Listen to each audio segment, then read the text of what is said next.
It is a truth universally acknowledged and often emphasized that a young lady possessed of no remarkable beauty, wealth, nor charm must seek her place in the world with a diligence exceeding that of the more fortunate of her sex. Thus it was with Mary Bennet, the middle and mostly overlooked daughter of the esteemed but oft beset Mr. and Mrs. Bennet of Longbourn. Clever, contemplative, and possessed of a rich inner world, her virtues were of a quieter nature, and thus little esteemed by those around her.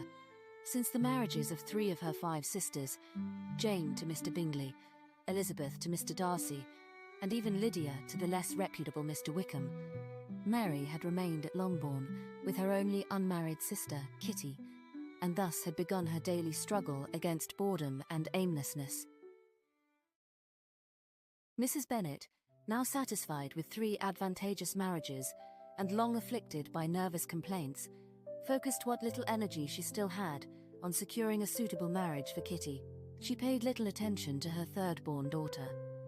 In her estimation, Mary's future was settled. Being neither lovely nor lively, she must remain at home as her parents' inevitable caretaker. Mr. Bennet, though in possession of a sharp intellect he rarely cared to employ, regarded Mary with amused detachment. While he had found in Elizabeth a companion worthy of his wit, Mary's clever and intellectual nature, untempered by charm, rendered her, in his estimation, rather tiresome. If she were ever aware of this, she bore it with silent endurance, retreating to the solace of books and the pianoforte. In the comfortable, yet unvarying abode of Longbourn, Mary had neither the consolation of society, for Kitty and Mrs. Bennet could hardly be called great conversationalists. She had once hoped to distinguish herself from her sisters. Jane's great beauty and sweet nature guaranteed her admirers wherever she went, and Elizabeth's fine features, wit, and tenacity ensured that she impressed upon all who encountered her, even if not always favorably. Lydia and Kitty, though of only mild beauty, were lively and exuberant, and thus were sure to attract attention upon the entering of any room. But Mary, in possession of no beauty, little charm, and a rather sedate demeanor, had only her talents and intellect to recommend her. And so, she had tried to display these talents whenever opportunities presented themselves. It wasn't long before she realized that a performance at the piano was little appreciated if the performer was not already liked and admired, and her intellectual ponderings and observations made for poor conversations at social gatherings. And so, she had set her desire for love and respect aside, and resigned herself to obscurity. Kitty, much improved in sense since the departure of Lydia, had been spirited away from Longbourn by the gardeners, and the reports they received from their aunt spoke of a girl much improved in sensibility. Though still lively and enthusiastic, she seemed to have acquired a modicum of restraint, and Aunt Gardner hoped she would continue on this trajectory.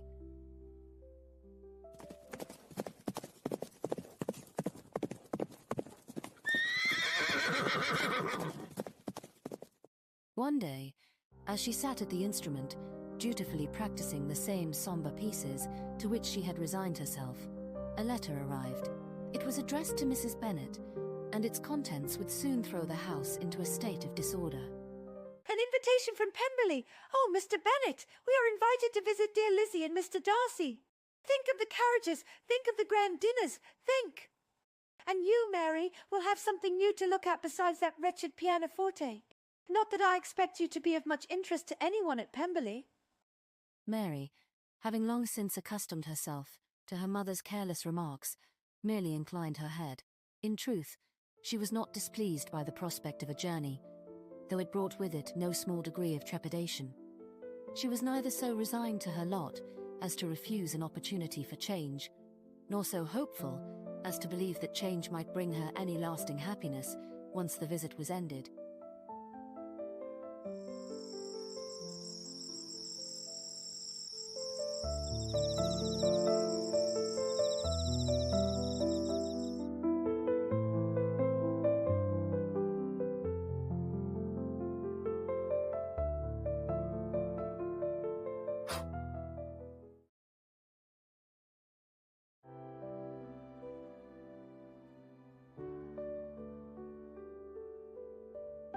With the best of her sister's old dresses packed in a shabby trunk and an uncomfortable mixture of dread and excitement, Mary settled herself in their family carriage, sat across from her parents.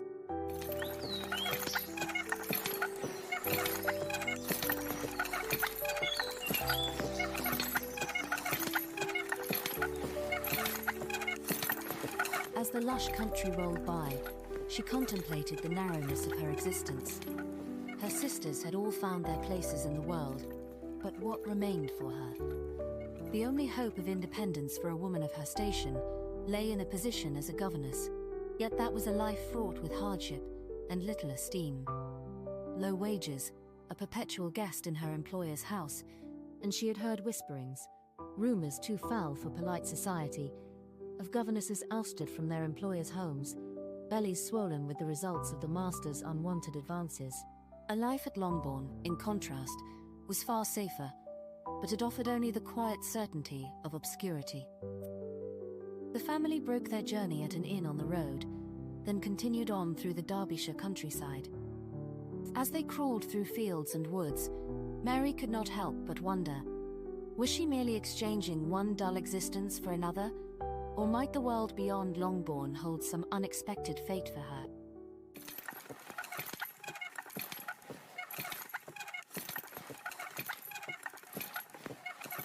Silence fell upon the party as they entered what the carriage driver informed them was the Pemberley estate. They ascended a hill, and finally, the house came into view. A great stone building, handsome and dignified, distinct from, but not imposed upon the surrounding natural beauty. Pretty wooded hills made up the background of the picture, and in the foreground, a large stream of clear water nestled beautifully into the landscape. Even the ever-unimpressed Mr. Bennet seemed struck by the magnificence of the house. Mrs. Bennet, as was her custom, loudly admired everything within sight. Even the exact colour of the grass bore complimenting. Mary found the part of her mind, which she had felt these many months, fall slowly into a bored stupor, begin to awaken. She had read books on architecture, but she had had little opportunity to admire real architectural marvels, such as the one before her.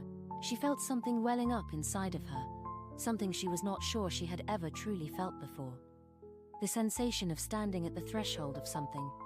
What, she did not yet know, but there was an unfamiliar stirring within her, a feeling not of excitement, but of possibility. And that, perhaps, was enough.